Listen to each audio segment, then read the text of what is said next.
Hello, so starting with part 3, and I just say part 3 because Sarah kind of helped with part 1, and part 1 was feeding Bud equal parts of flour and water to get Bud charged up after Bud had been in the fridge.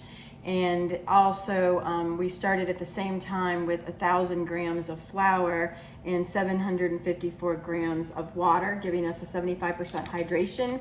And then once Bud rose, which was several hours, we knew that Bud was ready to go, added Bud and added 22 grams of salt.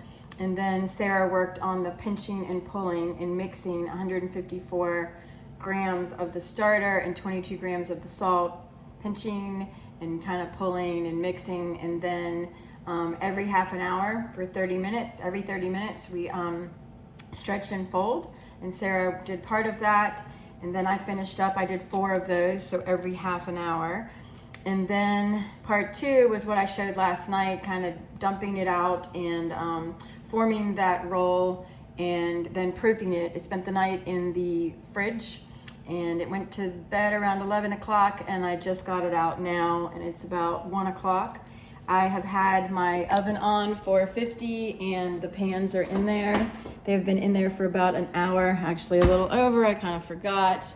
But now I've gotten them out of the fridge and I'm getting ready to, I have parchment paper here. These are all little tricks that I learned because I was burning my bottoms. Burning my bottoms. I was, burning, so just looking up a lot of research on how people do things. I had big parchment papers leftovers from a giant box I bought, so I've just been cutting and using that.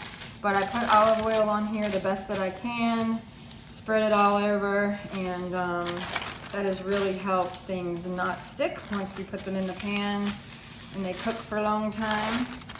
So I'm gonna go ahead and get my pots out, my Dutch oven, and then I have a little German one. Not as easy to get out, so I like it. It's cute. It's that loaf size, but it is a little bit more challenging to open and close because it doesn't have those nice big handles like my Dutch oven does.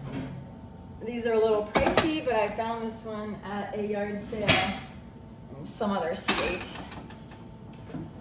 So I have these out. I'm just gonna go ahead and open them. They have been really just heating up for a long time.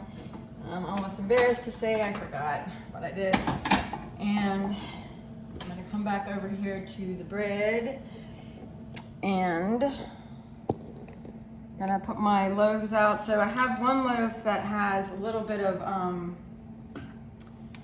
actually it wound up on the bottom of the loaf, but I have added caraway seeds.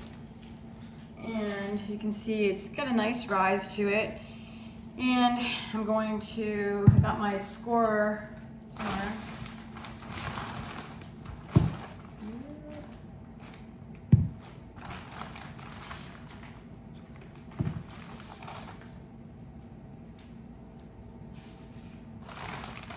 There it is, hiding.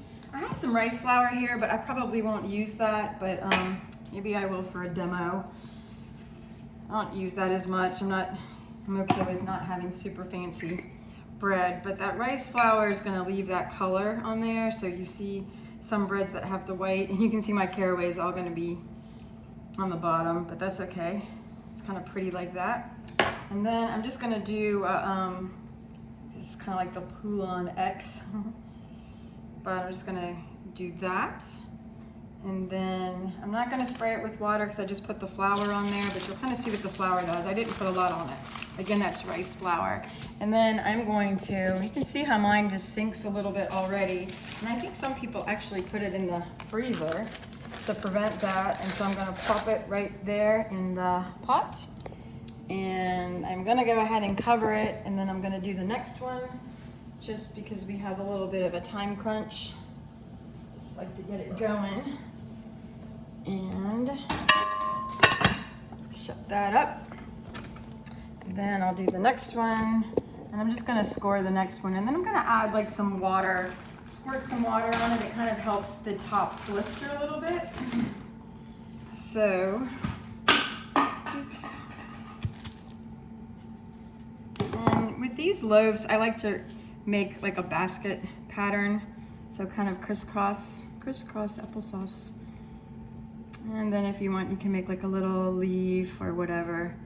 Again, my dough really starts to spread out. You can see it already spreading out. So I don't know how some of those people keep it really solid. I'm just gonna spray it. This is gonna add a little blister. And I am covering both of these. So they're getting a cover on them. And then in 30 minutes, I will take the cover off. And then I'll cook it for about 20 to 30 more minutes, depending. I don't like my bread super crisp on the top because it hurts my mouth. But I know that is the traditional sourdough, to have this really crunchy, hard top. So sometimes I let it go another 30 minutes and sometimes I don't. So it is going into the oven, and we're going to beckon the services of Alexa. Alexa, set timer, 30 minutes. Second timer, 30 minutes, starting now. And I record all of my notes in my book right here. I'm kind of die hard on that. So actually that was 52 loaves. So this would be 54. These are going to be 56, 55 and 56, and it is 120. And they're in the oven for 30 minutes. See you later, alligator.